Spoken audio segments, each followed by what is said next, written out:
saudara kasih dalam Tuhan, balik lagi dengan saya di channel Kristenku Inspiratif, dan kali ini kita kembali lagi bersama Bapak Pendeta Daud Tony, di mana Pak Daud Tony memberitahu kita 3 hal yang harus dipegang di 2025 ini, dan juga sekaligus memperingati untuk duda, single parent, dan juga janda-janda, dan maksudnya. Karena 2025 ini yang kita tahu akan mengalami kesusahan, dan pada Tony juga sudah bilang awalnya itu Maret mengalami resesi dan puncaknya ada di Juli dan juga Juni.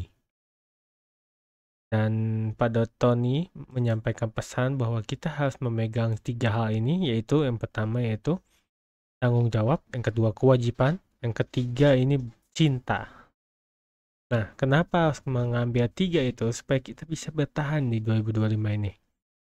Jadi kita harus pegang ucapan Pak Dotoni ini, 3 pesan ini, supaya kita bisa bertahan dan juga kita bisa hidup dalam kesusahan. Dan sebelum kita ke videonya, izinkan saya untuk membacakan satu firman Tuhan. Firman-Nya yang ada di Kejadian 43 ayat 14 yang berbunyi, Allah yang Maha Kuasa kiranya memberimu belas kasihan dalam pandangan orang itu. Supaya ia mengizinkan saudaramu yang lain itu dan Benyamin kembali. Mengenai aku ini, jika aku terpaksa kehilangan anak-anakku, biarlah aku kehilangan. Yang artinya adalah di saat aku berserah diri sepenuhnya kepada Allah, disitulah aku mengalami keajaiban pemeliharaannya. Dan itu dia satu dengan firman Tuhan. Selanjutnya kita ke video bersama Bapak Pendeta Daud Tony. Dan kita simak videonya. Malam Pak Daud. Malam Thomas. Malam, haleluya. Silakan pimpin langsung opening prayer Pak Daud. Kita doa. Aku mohon kekuatan Elohim bekerja, kuasa Elohim bekerja, bebaskan dari yang jahat, bebaskan dari kutuk, bebaskan dari kegelapan. Dan nama Yesus Elohim dimuliakan. Amin. Amin. Iya Pak Daud. Thomas. Iya Pak Daud. Ada satu pelajaran hari ini yang akan saya bicarakan. Ada satu pelajaran yang Pak Daud mau berbagi ya Pak. Apa Pak Daud? Yaitu yang namanya adalah tidak mudah berubah pada waktu di atas. Oke, jadi temanya tidak mudah berubah di saat ada di posisi atas Pak Daud ya. Oke. Karena gini Thomas. Ya. Banyak pengalaman yang saya lihat ya. Misalnya dulunya adalah hamba Tuhan yang merintis dari bawah. Nyatan ya? Ya. Nah, setelah itu begitu masuk ke dalam pelayanan, dia berhasil sukses. Berhasil sukses. Dari orang biasa sampai sukses Pak Daud ya. Dan pada waktu ketemu berubah. Berubah gaya hidupnya, bicaranya mungkin Pak Daud ya. Gaya hidup dan bicaranya. Iya.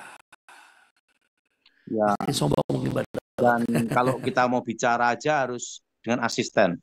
Wah, dengan asisten Pak Daud ya. Dan yang kedua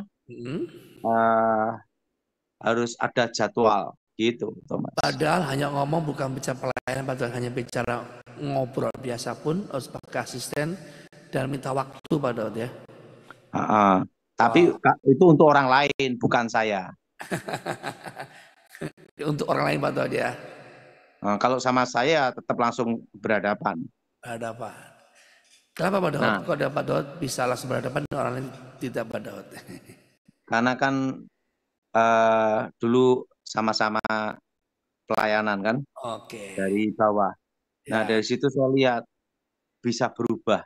Nah, kalau udah bisa berubah gitu Thomas, nah, itu ada warning untuk kita. Warning buat kita Pak Daud ya. Jadi kita introspeksi Pak Daud ya. Iya. Tapi kalau dia ketemu saya biasa aja. Biasa aja. Tapi kalau sama orang lain sikapnya udah beda. Waduh, Pak Daud sempat kasih masukan nggak Pak Daud yang Pak Daud kenal? Ya ini ya, saya hanya ngasih gambaran aja supaya belajar apa? Tidak berubah pada waktu di atas. Tidak berubah saat di atas. Nah, kedua, Yang kedua, pernah suatu kali, Thomas, kan saya kan banyak hal pelayanan ya. Wah, ada misalnya, misalnya dia pelayanan hamba Tuhan gitu, Mas. Pengawalnya aja ada, Thomas. waduh, pakai ajudan padahal ya, pakai bodyguard padahal ya. Ajudan. Umurnya masih di bawah saya, Mas. Oh, berarti masih kategori muda padahal ya. Dan omongannya udah tinggi kayak langit, udah, Thomas. Waduh, sudah tidak nyentuh bumi lagi padahal ya. Tapi begitu ketemu saya ya nunduk juga. Ya, kan tahu saya kan ini dulu pernah mengawal presiden, Thomas. Ya, betul, Jadi ketemu saya nunduk juga, Thomas. Tapi Tapi dia punya saya lihat bodyguard. berubah. Berubah. Nah, pada waktu berubah itulah adalah warning sebenarnya, Thomas. Warning buat kita sebetulnya. Ini enggak cuma hamba Tuhan ya, juga ada orang yang dulu miskin, tiba-tiba kaya, jadi pengusaha sukses, berubah Pak ya. Nah, justru perubahan itu yang akan menimbulkan kerepotan dalam hidup kita sendiri. Oh, jadi waktu seseorang itu berubah gaya hidupnya seperti kacang lupa sama kulit itu akan merepotkan diri sendiri Pak Daud ya. Pertama akan banyak kehilangan kawan baik. Kehilangan kawan baik Pak Daud ya. Kedua, kedua Thomas ya, dia memboroskan dirinya untuk mempertahankan gaya hidup. Dia memboroskan dirinya untuk apa? Gaya hidup Pak Daud. Yang ketiga, dia berusaha mempertahankan gaya hidupnya. Dia berusaha mempertahankan gaya hidupnya yang berubah tadi Pak Daud ya. Dan itu justru menyusahkan hidupnya sendiri. Karena tidak alami Pak Daud ya. Nah, saya sendiri kan Thomas belajar dari almarhum Jenderal Edi Wibowo. Edi Wibowo Pak Daud. Dia seorang bintang 4 kepala staf angkatan darat. Wow. Tapi dia rendah hati. Dan orang bicara pun didengar. Nah, prajurit Prada Pratu pun didengar. Suku pun didengar. Rendah hati Pak Daud ya. Nah, di situ saya belajar, Thomas. Yes. Tidak boleh berubah pada waktu di atas. Tidak boleh berubah waktu posisi ada di atas Pak Daud ya. Dan jangan lupa pada waktu kita ada di atas. Ya. Waktu kita berkuasa, Thomas. Ini kata almarhum Jenderal Edi Wibowo. Waktu kita berkuasa, jangan sewenang-wenang. Masih ada yang maha kuasa. Betul. Tetapi ingat, kalau tidak berkuasa, hati-hati. Jangan bikin masalah, jangan bikin ulah. Karena diawasi sama yang berkuasa. Iya, betul. Jadi kalau posisi berkuasa, jangan sewenang-wenang. Masih ada yang maha kuasa. Tetapi kalau posisi tidak berkuasa, jangan bikin ulah, bikin masalah. Yes. Karena apa? Diawasi sama yang berkuasa. Betul? Diawasi oleh yang berkuasa, betul. Betul, betul. Ya, diawasi sama penguasa, toh? Ya. Makanya kan saya 10 tahun sama almarhum Edi Wibowo. Nah, setelah selesai, tidak menjaga presiden lagi, karena dulu ditugasi almarhum Edi Wibowo. Nah, sama almarhum Ibu Ani kan. Tetapi gaya hidup saya tidak berubah, Thomas. Amin. Saya tetap pakai celana jeans yang bolong-bolong sampai sekarang. Sampai sekarang, iya betul. Dan saya pakai kaos. Makanya suatu kali saya ada pertemuan di kementerian. Saya mereka tidak kaget. Mayor Jenderal Glennie ya tidak kaget. Kenapa? Karena apa? Gayanya Daud, stylenya seperti itu dari dulu. Sama Pak Daud ya. Tidak berubah. Tidak berubah. Karena dengan tidak berubah itu justru hidup kita lebih happy, lebih tidak tenang. memaksakan diri, tidak merepotkan diri, tidak berusaha mempertahankan gaya hidup. Dan yang penting tidak sandiwara Pak Daud ya. Ya, dan hidup natural, alami, apa adanya. Tidak dibuat-buat, itu capek Pak Daud. Betul, Thomas? Betul Pak Daud. Ada satu pelajaran dari kakek saya dari kecil ya, Thomas ya. Dalam hidup itu menurut Thomas, cinta itu nomor berapa? Cinta, wah ini multi tafsir ini Pak Daud. Nah, menurut Thomas. Nomor 1 Pak Daud.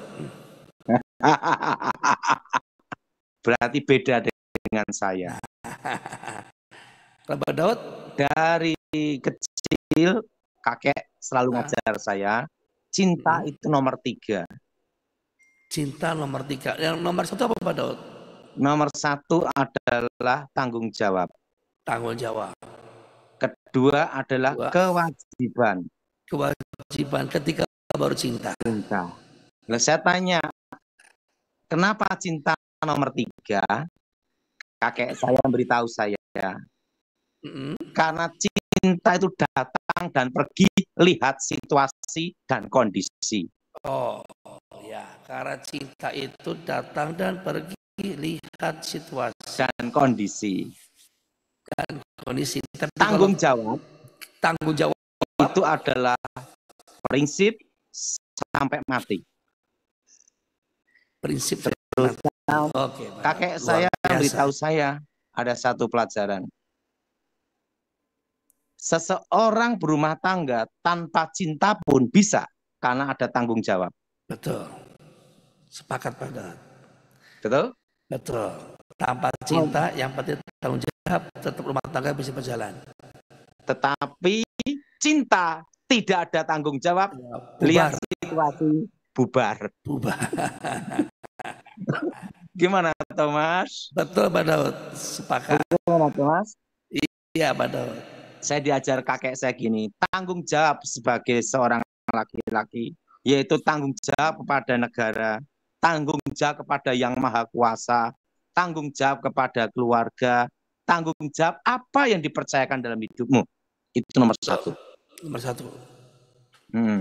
Itu pelajaran kakek saya itu. Ya, dan yang kedua, kewajibanmu sebagai prajurit, sebagai warga negara, sebagai kepala rumah tangga, lahir dan batin, sebagai seorang satria, itu harus tahu.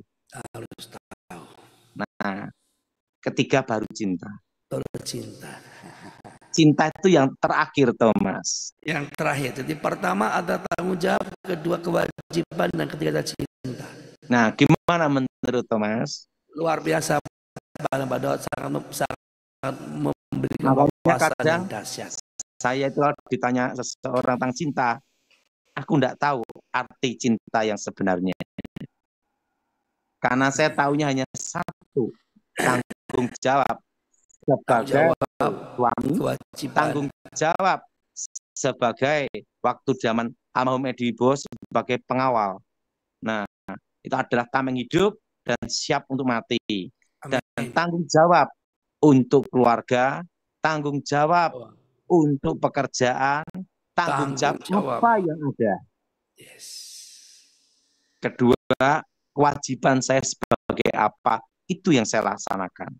Siap. Jadi Pak Daud, ini Pak Daud 3 prinsip ini Pak Daud terapkan sebagai rumah tangga Pak Daud ya. Kalau cinta itu yang ketiga, datang dan pergi lihat situasi. Memang lo makan cinta. Betul Pak Daud. Gimana menurutmu? Luar biasa Pak Daud. Luar biasa. Beda enggak pandangannya teman? Beda Pak Daud. Saya kan cuma mancing Pak Daud. Pak Daud pernah ngomong dulu Pak Daud. Ya, menurut Thomas gimana? Luar biasa Pak Daud. Jadi pertama tanggung jawab, kewajiban, dan cinta. Nah, kalau cinta itu waktu pacaran, waktu SMP, SMA, Thomas. Ya, cinta. Setelah cinta, setelah menikah ada tanggung jawab, kewajiban ya Pak Daud. Iya. Memang lu mau makan cinta. Nggak bisa makan nasi Pak Daud. Gimana pandangan saya? Luar biasa. Jadi yang belum menikah ingat baik-baik, Anda nggak makan cinta, nggak makan gombalan, tapi carilah laki-laki yang benar-benar tulen, laki-laki Dan yang Pak ingat, Dot pernah bilang laki-laki susah cari asli, selingkuh. orisinil laki-laki, bukan jadi-jadian. Bukan jadi ya, atau rohnya Dan bukan roh laki-laki laki-laki normal. normal. Gimana Thomas? Ya, Bukan yang bengkok. luar Bengkok. biasa Pak Daud. Oh, bukan Yang yang bengkok. cari laki-laki normal aja susah, apalagi yang baik, setia, Apalagi kaya raya. Itu yang mujizat baik, Thomas. setia, mukjizat. Kalau dulu gampang Pak Daud ya, sekarang susah Pak Daud ya. Kalau dulu gampang cari, sekarang seperti jarum di laut Pak Daud ya. Bagaimana menurut saya Thomas? Luar biasa Pak Daud, sangat memberkati Pak Daud. Dan ingat Thomas, saat ini Ya, jadi janda juga berat. Loh, kenapa Pak Daud? Pertama, dia kumpul sama siapapun harus hati-hati. Kumpul dengan siapapun harus berhati-hati. Kenapa Pak Daud? Nah, kalau dia dekat dengan laki-laki yang sudah beristri, istrinya cemburu. Ngapain ketemu janda kan gitu. Ya. Betul? Betul. Ya? Betul Pak. Betul. Betul? Betul. Betul? Betul Pak Daud. Nah, dan ingat, cari laki-laki normal susah. Susah juga. Saingannya banyak. Bukan hanya sesama wanita. Betul Pak Daud. Betul Mas. Betul Pak Daud. Karena sekarang wanita banyak saingannya Pak Daud. Iya tak? Banyak saingan. Ya, jadi cari yang normal aja susah, apalagi yang kaya, setia, cinta Tuhan. Wah, itu mujizat. Mukjizat. Cari jarum di laut Pak Daud ya. Ada. Makanya jadi janda itu berat, Thomas. Berat. Ingat, makanya persekutuan janda itu ada, Thomas. Ada Pak, Ikatan Janda Indonesia Pak. Persekutuan para janda itu ada. Di gereja ada Thomas. Oh. Tetapi ingat, tidak ada persekutuan para duda. IDI Pak, Ikatan Duda Indonesia nggak ada Pak. Tidak ada persekutuan duda Indonesia. Tidak ada. Kenapa? Tidak sampai 2 tahun udah bubar. Udah nikah tempat masing-masing udah.